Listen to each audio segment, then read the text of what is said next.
സുരേഷ് ഗോപിയുടെ ഏറ്റവും പുതിയ സിനിമയാണ് Janaki V versus state of Kerala. അപ്പോൾ ഇതിൻ്റെ ആദ്യത്തെ പേര് Janaki versus state of Kerala എന്നാണ്. പിന്നെ സെൻസർ ബോർഡിൻ്റെ കുറച്ച് ഇഷ്യൂസൊക്കെ വന്നായിരുന്നു, അതുകൊണ്ട് സിനിമ റിലീസും വൈകിയിരുന്നു. അപ്പോൾ ഇപ്പോൾ അതിൻ്റെ പുതിയ പേര് വന്നിരിക്കുന്നത് Janaki V versus state of Kerala എന്നാണ്. അപ്പോൾ സുരേഷ് ഗോപി, അനുപമ പരമേശ്വരൻ എന്നിവരൊക്കെയാണ് സിനിമയിലെ പ്രധാന താരങ്ങൾ. അപ്പോൾ ഇതിൻ്റെ ട്രെയിലർ റിലീസായിട്ടുണ്ട്. അപ്പോൾ ഒരു കുറച്ച് നാളായിട്ട് നമ്മൾ എക്സ്പെക്റ്റ് ചെയ്യുന്ന ഒരു ഫിലിമാണ്. ശരിക്കും ഒരു കോർട്ട് റൂം ഡ്രാമയാണ് ഈ സിനിമ പറയുന്നത്.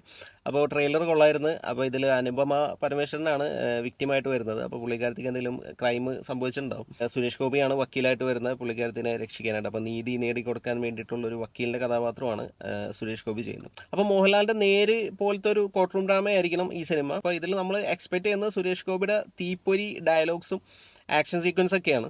അപ്പോൾ നമ്മൾ ഒരുപാട് നാളായിട്ട് വെയിറ്റ് ചെയ്യണം സുരേഷ് ഗോപിയുടെ ഒരു ഫയർ ബ്രാൻഡ് കഥാപാത്രം സ്ക്രീനിൽ കാണാൻ വേണ്ടിയിട്ട്. അപ്പോൾ ആ ഒരു സുരേഷ് ഗോപി ഈ സിനിമയിൽ നമുക്ക് കിട്ടുമെന്ന് തന്നെ പ്രതീക്ഷിക്കാം. പിന്നെ മാധവ് സുരേഷ് ഉണ്ട്. പുള്ളിക്കാരൻ്റെ പെർഫോമൻസ് നമ്മൾ ലാസ്റ്റ് ഫിലിമിലൊക്കെ കണ്ടത് അത്ര ഇമ്പ്രസീവ് അല്ലായിരുന്നു. അപ്പോൾ ഇതിൽ എങ്ങനെയാവുമെന്ന് നമുക്ക് കണ്ടു തന്നെ അറിയണം. അപ്പോൾ സിനിമ എന്തായാലും ഈ വീക്ക് റിലീസാണ്. അപ്പോൾ എന്തായാലും അടിപൊളി ഫിലിം ആവട്ടെ, നമുക്ക് വെയിറ്റ് ചെയ്യാം.